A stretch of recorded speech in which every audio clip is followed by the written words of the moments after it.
Hola, bienvenidos a todos a este 3x7, el podcast de Caretas. Los saluda Enrique Chávez, Carlos Paredes y Valery Vázquez de Velasco. Este 2 de septiembre para analizar lo que ha sido esta semana. Primer podcast entonces de septiembre y el año se comienza a ir y nada ha cambiado. Nada ha cambiado. Seguimos con situaciones que por supuesto nos movilizan todas las semanas. Comencemos con el tema del caso Polay, que se conoció recién hace unos días, a pesar de que se hizo este pedido a la CIDH en el 2007, ¿no es cierto? ¿Qué detalles tenemos? ¿Qué tan peligroso es que haya un trámite como este y qué tanto revive nuestra historia de terror la situación del caso Polay, sobre todo cuando se cumplieron esta semana también los 20 años de la Comisión de la Verdad? Carlos, Enrique. Ha coincidido este hecho del pedido de Víctor Polay Campos, como sabemos, el líder de esta banda terrorista, porque hay que decirlo con todos sus nombres, el MRTA, que secuestró a muchos peruanos, la mayoría empresarios, algunos los asesinó de una manera extremadamente cruel. Estoy recordando el caso del ingeniero Bayón, por ejemplo, este minero arequipeño, que aun cuando su familia había pagado millones de dólares de rescate, fue encontrado su cadáver con 40 kilos menos de peso. Imagínense la tortura y el sufrimiento que tuvo que soportar este hombre de empresa y su familia después. Entiendo que una de sus hijas es una militante contra el terror que incluso desde fuera sigue trabajando para recuperar la memoria de los peruanos contra el terrorismo. Pero como tú decías, es un pedido del 2007. El año pasado se le aceptó, ¿no? A nivel de Comisión Interamericana, pero ha revivido los demonios de un extremo y del otro, ¿no? Por un lado, se habla de que la Corte podría ordenar su liberación, cosa que está descartado. Polay Campos ha sido sentenciado a 35 años. Ayer los procuradores citados a PCM de urgencia por Otárola han dicho que incluso hay nuevos procesos, hasta por apología del terrorismo, por un libro que él publica en la cárcel, que debería el Ministerio Público empezar de una vez a hacer investigaciones y denunciar, porque con eso su carcelería se le podría incluso prolongar, ¿no? ¿Se Este es podría un entonces pedido, aumentar el curiosamente, tiempo? Porque tiene la condena hasta hay el casos. 2026, ¿no es cierto, Enrique?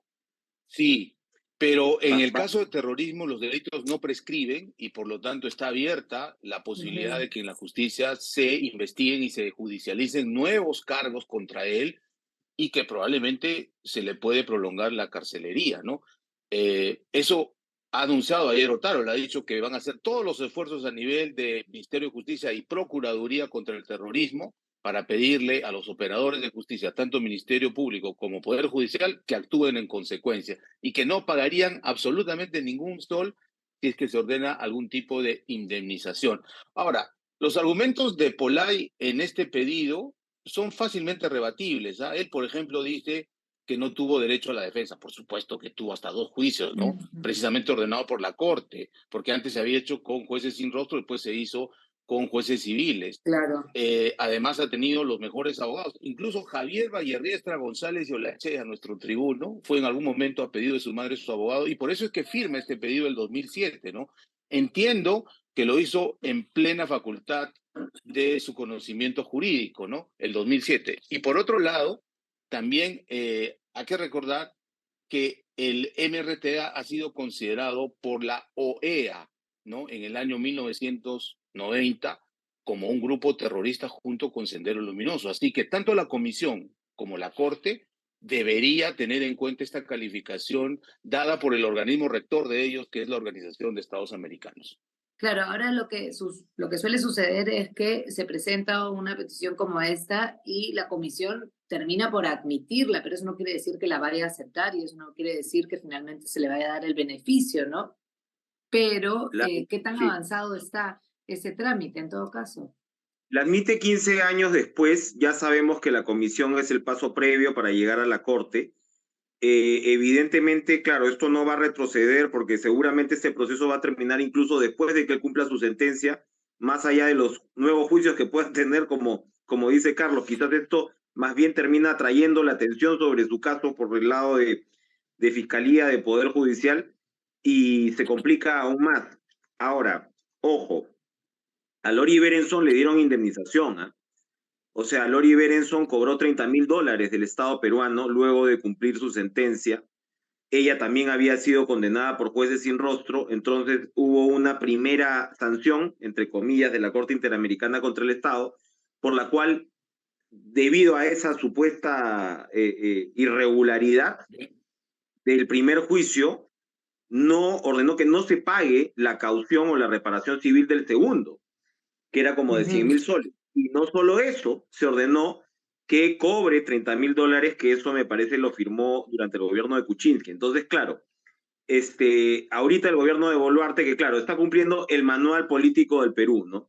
Cada vez que el fantasma del terrorismo se mueva, tú aprovecha eso y bueno, ¿no? Evidentemente, así como lo está haciendo con el plan Boluarte, que ya lo vamos a comentar, entiendo, pero ojo que allí puede complicarse, me parece, por el lado de las indemnizaciones, porque muy alegremente dicen que no lo van a hacer y a la hora de la hora les tocaría hacerlo. Ojalá que el Perú Están, efectivamente fortalezca su defensa, tenga ahora mismo, se ha hablado mucho de eso antes, ¿no? Del tema de los defensores ante el sistema interamericano de derechos humanos, que yo creo que ahí está la clave, porque de ahí te pasas hasta el otro lado, que es retírate del sistema interamericano cuando ya se sabe que nadie se ha retirado. Los únicos que se han retirado son Venezuela y Nicaragua, ¿no? Que son pues las autocracias del continente. Así que entrar en Las ese dictaduras debate, más criminales, ¿no? por supuesto, no, pero ¿no? Y en el por cierto, caso Polay, las dos de izquierda, ¿no? Entonces, o de izquierda entre comillas. Entonces, es muy fácil, ¿no? Dar saltos así cuánticos en el debate cuando lo que deberías tener es un Estado profesional capaz de plantear una defensa idem ante el sistema, ¿no? lo que llama la atención es que realmente no sabemos dónde estamos parados, ¿no? Porque un caso como Polay, primero nos reaviva todo este recuerdo del terror, como decíamos, además coincidiendo con la Comisión de la Verdad. Pero es que además, por un lado decimos, podría dársele incluso cadena perpetua si es que se reaviva en su caso de manera correcta, y sin embargo, por otro lado, podríamos terminar dándole alguna indemnización si es que termina en 2 años, como debería ocurrir con la condena que tiene. El problema, yo creo que detrás de un caso como el de Polay es que no sabemos qué es lo que estamos pisando, quién va a jugar a favor, quién va a jugar bien, en todo caso, para que haya un juicio o un término de condena de manera correcta. Yo creo que, Ah, bueno, igual que hace 35 años, en un caso como este que tiene el MRTA y lo terrible de lo que contaba Carlos, ¿no? Que muchos de nosotros podemos revivirlo y podemos recordarlo por algunos videos y algunos informes, pero la mayoría de las personas en el Perú nos hemos olvidado de lo que era el MRTA y cómo es que actuaba, ¿no? Con todos esos secuestros y el terror que, por supuesto, impartían. Y cómo así terminan incluso recibiendo indemnizaciones estas personas que en algún momento son juzgados por nuestro poder o nuestro sistema de justicia, ¿no? sí, lo que tiene que actuar de inmediato son, primero, la Procuraduría Antiterrorismo, que ayer salió a hablar su titular.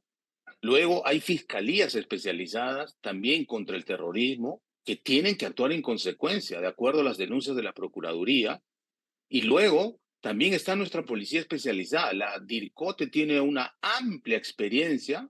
Recuerden que ellos a través del GEIN capturaron a Abimael Guzmán, también desactivaron al MRTA. Polay Campos tiene más de 30 y tantos años de capturado, a pesar de que después el MRTA hizo esta toma efectista de la residencia del embajador japonés en diciembre del 96, que felizmente se retomó de manera exitosa con el operativo Chavín de Huántar, y ahí, en teoría, se firmó la partida de función del MRTA. Pero todavía la sociedad peruana revive cada cierto tiempo estas cicatrices que lamentablemente no se han curado. Y yo diría que hablando del 20 aniversario del informe final de la Comisión de la Verdad y Reconciliación, en el segundo término de la reconciliación no lo hemos logrado. Y yo creo que debemos reconciliarnos entre los que hemos ganado esta guerra, que somos la sociedad civil, los militares, en general los peruanos, que sufrimos de la violencia terrorista, pero por matices, por ideología, por interpretaciones, seguimos enfrentados. Prueba de ello ha sido esta ceremonia del 20 aniversario, donde ha habido otra vez muestras de intolerancia y de polarización extrema, ¿no?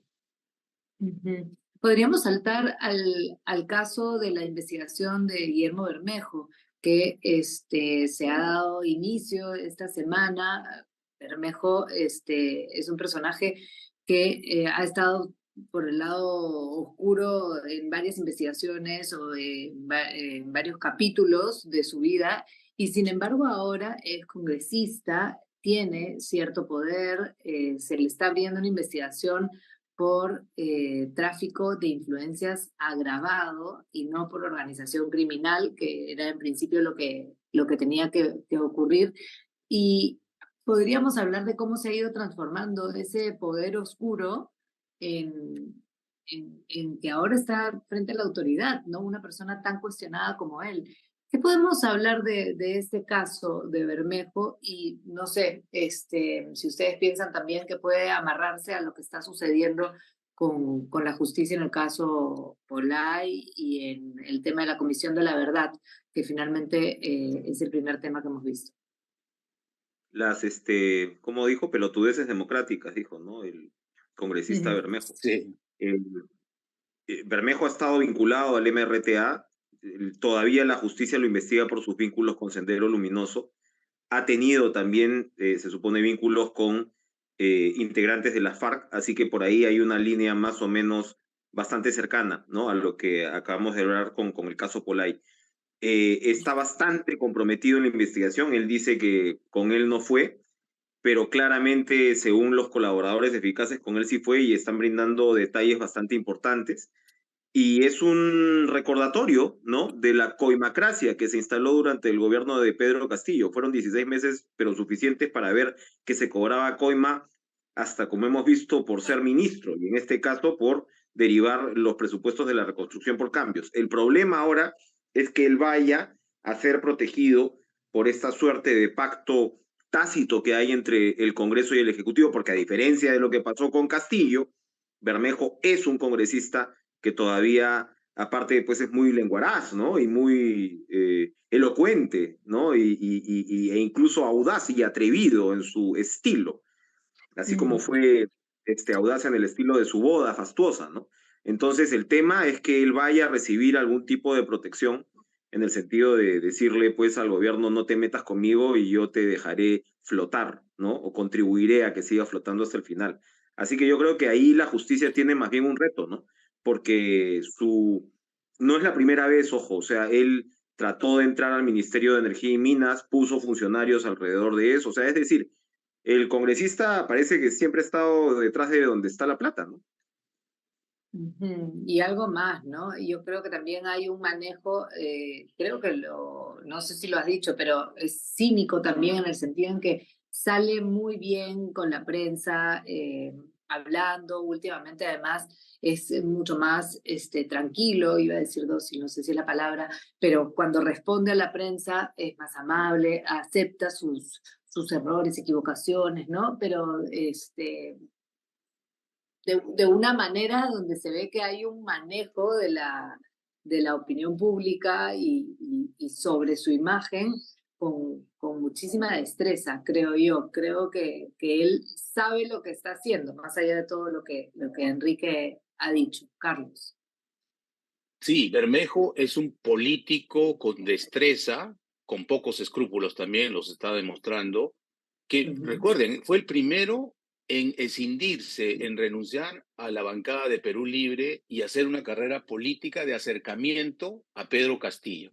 Al final de los días de Pedro Castillo, Guillermo Bermejo, junto a sus hombres de confianza, ¿no? Raúl Noblecilla, este señor Atencio y los demás, eran del primer círculo de Pedro Castillo, hay que decirlo. Correcto. El señor Noblecilla llegó a ser viceministro, y hay que decirlo claramente.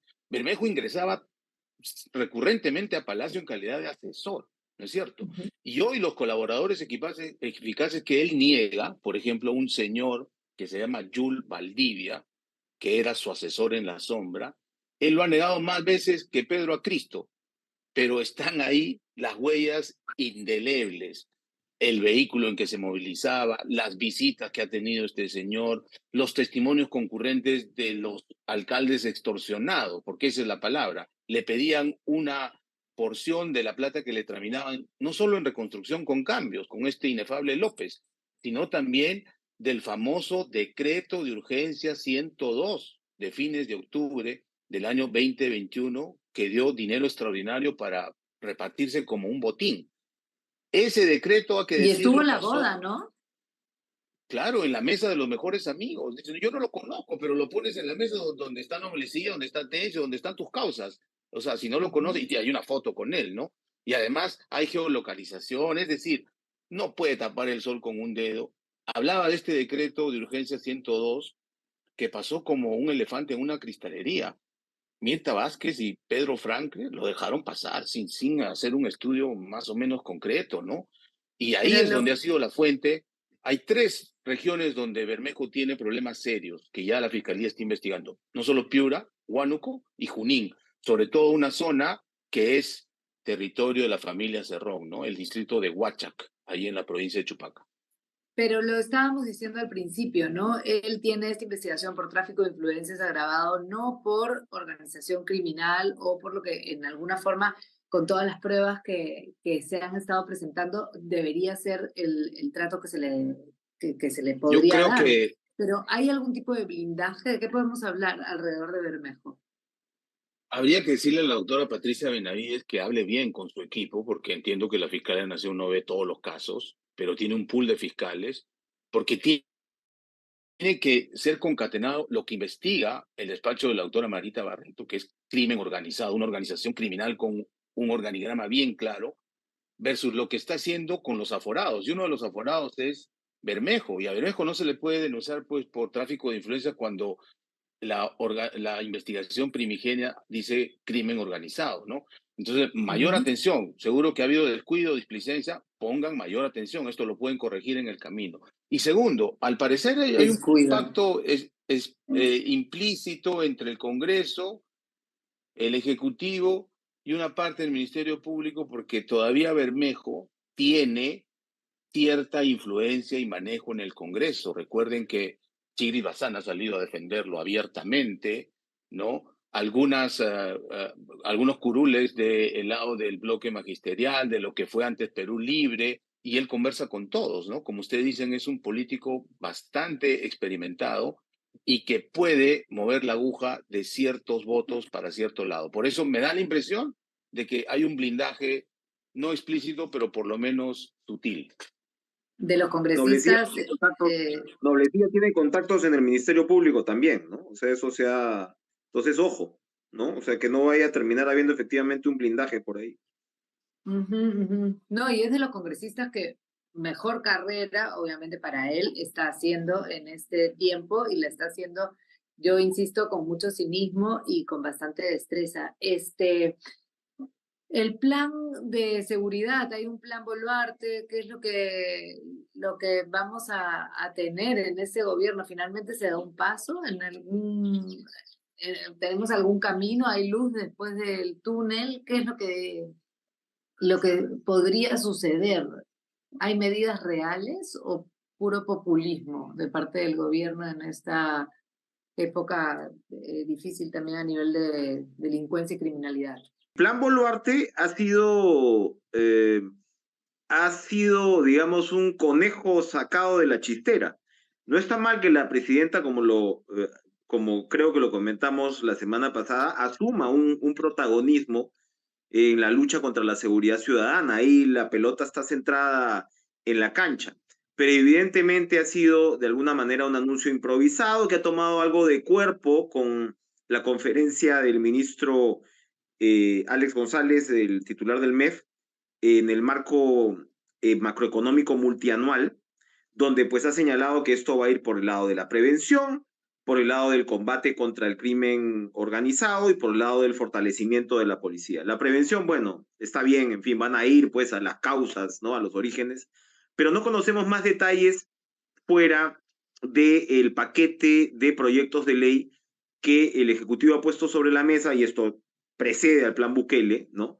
Al plan Boluarte, perdón, el 28 de julio, y para lo cual van a pedir facultades delegadas. Entonces, claro, si van a depender del Congreso, la cosa se les va a complicar. Evidentemente, ellos tienen que buscar, yo creo, sobre todo por el lado del fortalecimiento de la policía, una autonomía que definitivamente pueden tener, no necesariamente requieres ahí solamente un paquete legislativo, ¿no? Sí, yo creo que de el llamado plan Bukele, que ya lo han dicho los expertos, sería impracticable en la realidad peruana, hemos pasado al plan Boluarte, que hasta hoy por lo menos parece inexistente, ¿no? Salvo lo que ha dicho Tarola en una reacción política y populista bastante clara. Creo que todos los peruanos coincidimos que la inseguridad ciudadana es uno de los problemas que sufrimos día a día y cada vez de manera más violenta. Entonces se necesita un plan sistémico, ¿no? Que incluya a todos los actores, no solo a la policía, los municipios, los serenazgos, incluso también el INPE, porque las cárceles siguen siendo el lugar desde donde se monitorea y se planean estos asaltos. Además, se tiene que contar con metas a cortísimo plazo y, por supuesto, a mediano plazo. Nada de eso se ha explicitado, lo único que se está pidiendo es facultades para legislar de manera expedita, pero ojo, en el Perú tenemos muchísimas leyes. De hecho, las sanciones para este tipo de delitos han crecido en los últimos años, pero el problema sigue, ¿no? Hace falta más que pedir facultades legislativas, hace falta gestión pública, y ahí tiene que ver el conjunto del gobierno, y para eso está precisamente la PCM, para articular. Espero que no sea solo bla, bla, bla, y que ya después de casi 9 meses del gobierno de Boluarte empecemos a pedirle cosas concretas a los ciudadanos, ¿no?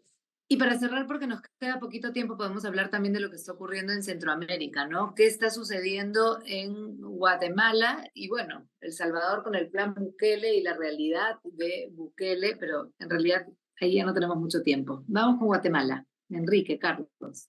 Sí, Bernardo Arévalo ha resultado electo en una campaña muy simbólica, además sumamente popular, hijo de un expresidente muy recordado, que le ha declarado la guerra a la corrupción, que es lo que está carcomiendo en realidad Guatemala. Y lo que acaba de ocurrir es que el Tribunal Electoral le ha retirado la inscripción a su partido por una supuesta acusación de firmas falsas para inscribirse en el 2018, a pesar de que ya en la campaña se había rechazado esta acusación.